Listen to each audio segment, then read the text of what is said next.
What do you want in life? What's my purpose in life? Why am I here? What do I love? What am I passionate about? How many people can genuinely answer, this is my purpose in life? Very, very few people.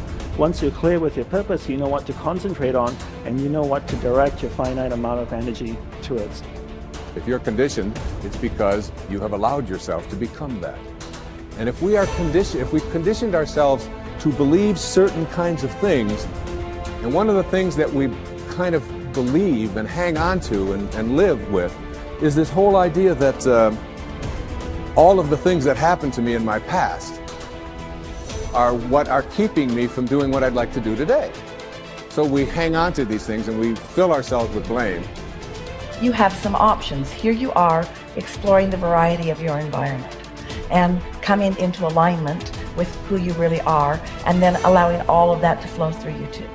So in every moment in time, you have the option of focusing in a way that increases and enhances your alignment and your joy, which causes you to resonate with everything you put into your vortex, or something else.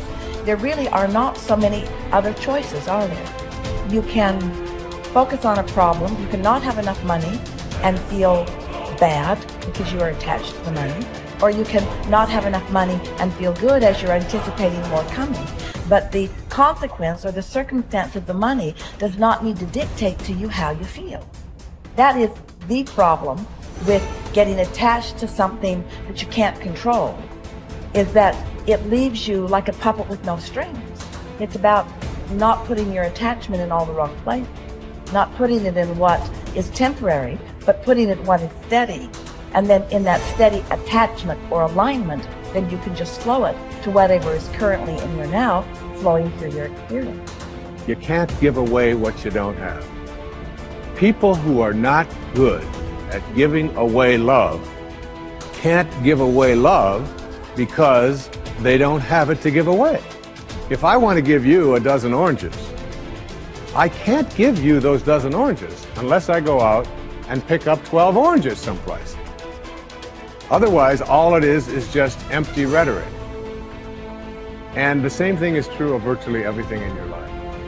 You can't give away love for others if you don't have love in here to give away. If what you have in here is contempt, if what you have in here is anger, if what you have in here is fear, then these are the things you're going to be giving away in your life. Every one of you are drawing a picture with your life. You're the artist. Your hands and your feet are the paintbrushes. And the choices and decisions you're making right now are the paint strokes. You can paint whatever picture you want to paint. You can become whatever you want to become. But your choices and decisions that you're making right now matter. You got to have the grit and the tenacity to push forward and give it a little bit more than what you have right now.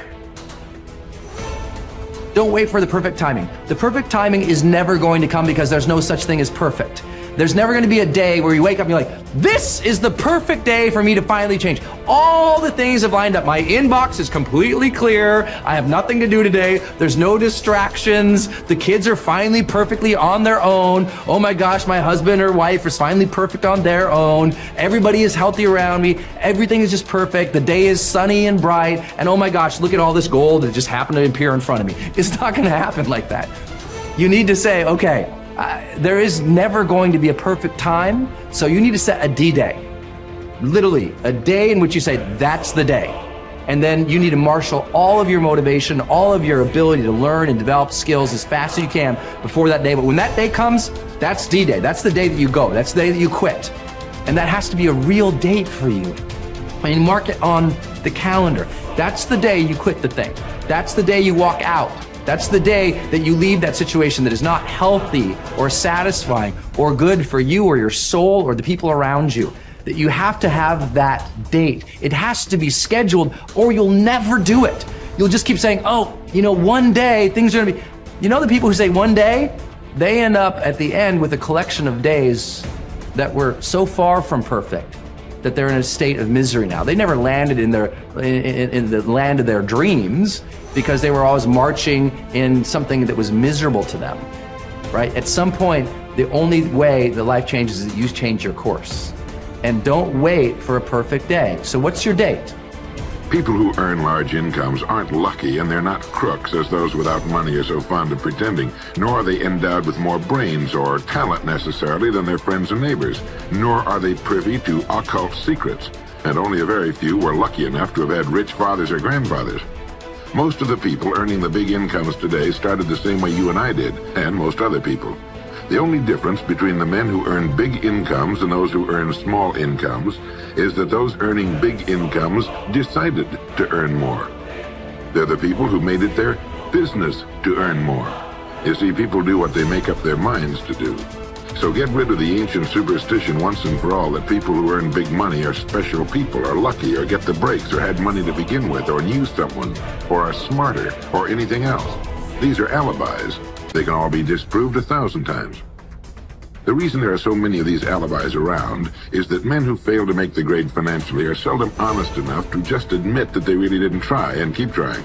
So in order to justify their failure, in order to remain seated, they dream up and pass along these old alibis.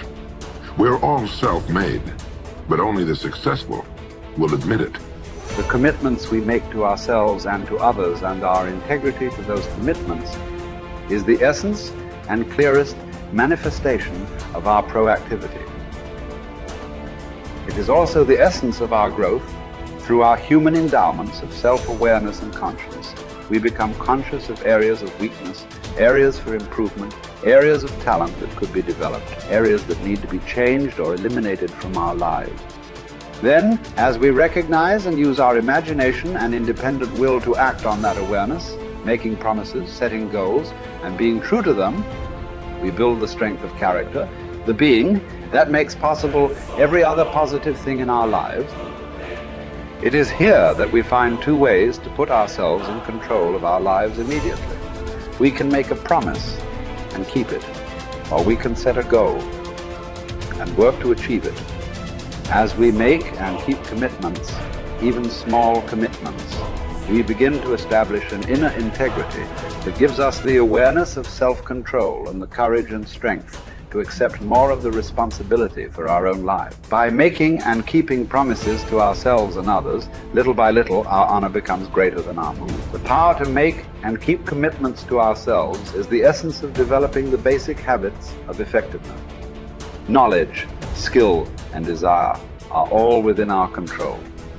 We can work on any one to improve the balance of the three. As the area of intersection becomes larger, we more deeply internalize the principles upon which the habits are based and create the strength of character to move us in a balanced way toward increasing effectiveness in our lives. Get stronger. You can develop the muscle. You can develop the courage muscle. You can develop the inspiration muscle. You can develop the dedication muscle. You can get stronger. There isn't anybody here that can't get stronger. Next time we see you, may not even recognize you. How strong you're going to be able to become in language, in style, and personality, the ability to cope, the ability to handle with anything that happens, no matter what happens. And the third one is get better. We can all get better. I've gotten better. First talk I gave, I stood up, my mind sat back down. But here's the secret to my success. I stood up and did it again. Stood up and I did it again. And I did it again, and I did it again all those many years ago. I did it when I was scared, and I did it when I didn't want to, and I did it when I was ill. And I did it when it didn't work well, and I did it when they didn't appreciate it, and I didn't a lot of times when I didn't know much what I was doing. I just did it anyway. And now all these years later, I'm asked to walk on this stage with the greatest introduction I've ever had, greatest response and welcome I've ever had, the greatest opportunity I've ever had to touch this many lives with a mixture of words and heart and soul. I got better. I got better day by day and week by week and month by month, and I'm asking you to do the same thing until you can develop a long arm and a long reach, until you can develop influence that won't quit. Touch people next year you couldn't touch this year. Touch people now you couldn't touch before. Conduct a meeting now you couldn't conduct before. Heart and soul now mixed in there that wasn't there, missing before.